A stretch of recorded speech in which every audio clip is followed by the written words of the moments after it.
খুব ফাঁকিবাজির একটি রেসিপি দেখাবো, কিন্তু অতীব সুস্বাদু। খুবই শর্টকাট একটি রান্না, কিন্তু যার কোনো জুড়ি নেই। আমি কড়াইতে একটু তেল নিয়ে নিয়েছি, তেলটা গরম হয়ে এসেছে। আমি চিড়ে দেওয়া কাঁচা লঙ্কা দিয়ে দিলাম কুচনো পেঁয়াজ ও সামান্য পরিমাণ নুন। একটুখানি ভাজা ভাজা করে নেব, একদম লাল হয়ে যাওয়ার দরকার নেই। একটু ভাজা ভাজা হতে এর মধ্যে দিয়ে দিয়েছি ইলিশ মাছের তেল এবং সামান্য পরিমাণ নুন। ইলিশ মাছের তেলেও মাখানো ছিল। এবার খুব ভালো করে নাড়িয়ে দেব এবং সব সময় লো ফ্লেমে ধীরে ধীরে ভেজে নেব। একেবারে সামান্য পরিমাণে হলুদ আমি এখানে দিয়ে দিয়েছি।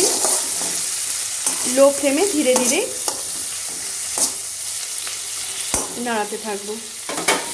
রঙটা কিন্তু একটু কালো হয়ে যাবে, তাতে কোনো অসুবিধে নেই, স্বাদ কিন্তু দারুণ।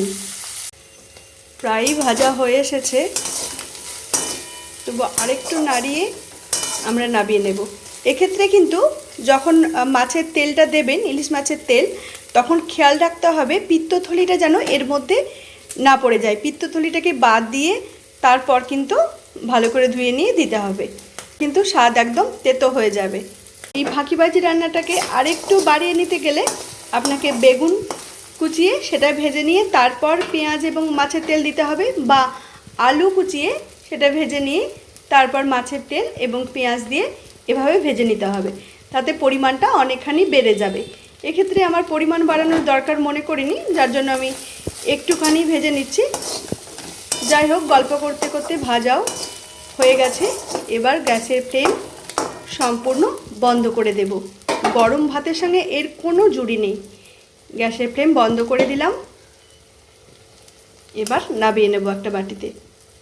রান্না করতে করতে আপনি দূরে সরে গেলেও এই ভাজাটার স্মেল আপনাকে বলে দেবে, মনে করিয়ে দেবে যে আপনার ভাজা হয়ে গেছে। পেঁয়াজ দিয়ে ইলিশ মাছের তেল ভাজা সম্পূর্ণ তৈরি হয়ে গেছে। ফাঁকিবাজি রান্না হলেও খেতে কিন্তু চরম সুস্বাদু, দারুণ লাগে, দারুণ। আপনারা সকলে কিন্তু একবার ট্রাই করবেন। এখন তো ইলিশ মাছের সময়, সুতরাং এই সময় এই রেসিপিটা আপনারা সকলে ট্রাই করবেন আর আমাকে জানাবেন কেমন লাগলো। সকলেই ভালো থাকবেন, আবার দেখা হবে পরের ভিডিওতে।